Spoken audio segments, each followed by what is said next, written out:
des cours d'empathie seront au programme des écoles dès septembre 2024. Et dès janvier, en fait, il y a des écoles pilotes. Il y a une école pilote par département qui vont mettre en place, enfin qui ont déjà commencé à mettre en place ce programme. Donc en fait, est-ce que c'est une bonne chose? Oui, c'est une très bonne chose. C'est un premier pas en fait.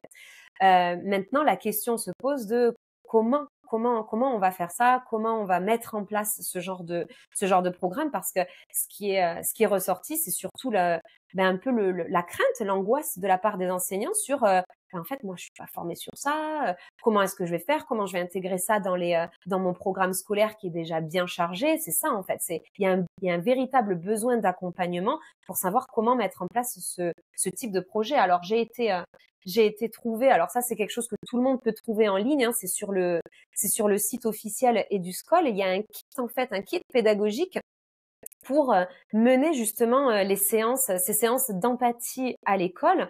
Donc en fait, j'ai été l'éplucher et donc il est bien fait parce qu'il permet vraiment de pouvoir offrir aux enseignants en fait une première sensibilisation, expliquer en fait ce que sont ces compétences psychosociales, parce qu'on en entend parler. C'est en fait juste des cours d'empathie, c'est un petit peu réducteur, parce qu'il s'agit, là je vais vous montrer déjà ce schéma, il s'agit pas seulement que de cours vraiment d'empathie, parce que l'empathie c'est quoi? C'est pouvoir comprendre les émotions de l'autre, comprendre que l'autre ressent des émotions et pouvoir les saisir, les comprendre pour pouvoir comprendre ses besoins. Mais ça va bien au-delà, c'est-à-dire que on cherche vraiment à développer les CPS, les compétences psychosociales, donc qui vont être d'ordre cognitif, c'est-à-dire avoir conscience de soi, développer cette confiance en soi, la capacité de prendre des décisions qui sont alignées à ses propres valeurs.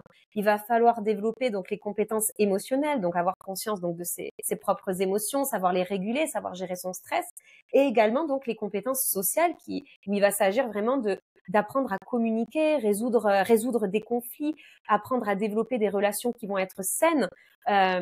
Donc en fait, ce kit, ce document permet de sensibiliser les enseignants sur l'importance de ces compétences psychosociales, et puis va donner aussi des idées, en fait, des idées de séances. Il y a des ressources, il y a des documents à télécharger, à imprimer, desquels on peut s'inspirer pour mener en place vraiment ces séances.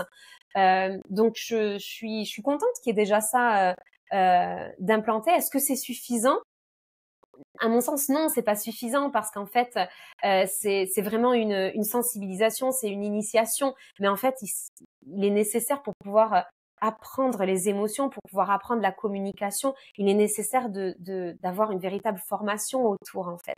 C'est pas parce qu'on nous montre une fois comment on se sert d'une raquette de tennis et que en fait il y a des gestes, il faut des balles, etc., qu'il y a des choses qui sont nécessaires, que ça y est, on sait jouer au tennis, en fait. Mais en fait, autour des émotions, c'est exactement la même chose. Il y a une véritable formation. C'est comme apprendre à lire. C'est pas parce que on commence à saisir le son des lettres que ça y est, on va apprendre à lire.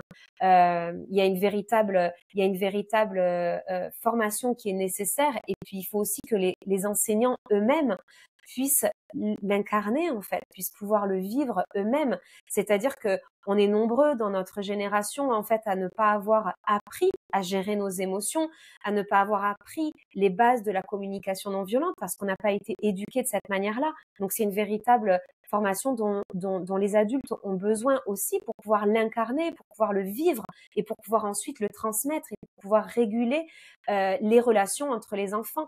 C'est une chose, en fait, d'apprendre à nommer la jalousie, la joie, l'excitation, la colère, mais ensuite quand on va dire à un enfant non, là t'as trop de colère, faut que tu la gères, là, faut que tu calmes ta colère. Comment on fait ça, en fait? Comment on fait ça quand on a un conflit avec un copain, quand on dit non, tu vas pas lui parler comme ça, là c'est trop agressif, parle-lui plus calmement. Mais comment on fait ça? Comment on apprend à communiquer avec l'autre quand on est envahi par la colère, par la frustration, par la jalousie, par l'injustice, en fait? Tout ça, c'est des bases qui s'apprennent. Donc, faut vraiment pas minimiser ce type d'enseignement.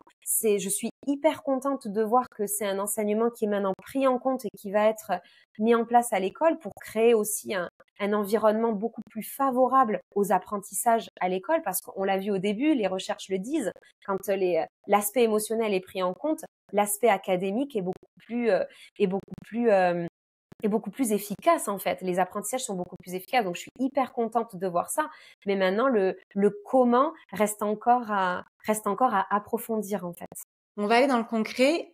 Comment est-ce qu'on enseigne les émotions aux enfants en tant que parents? Tu vois, moi, en tant que maman, j'ai acheté un livre à ma fille sur les émotions. Je suis allée aussi sur ton site Aide-moi à grandir où il y a plein de ressources gratuites. Donc, j'ai pu imprimer des petites affiches. J'en parle aussi un peu avec elle. Je sais qu'il y a des mémories qui existent, des jeux de cartes. Est-ce que ça suffit et comment je m'y prends?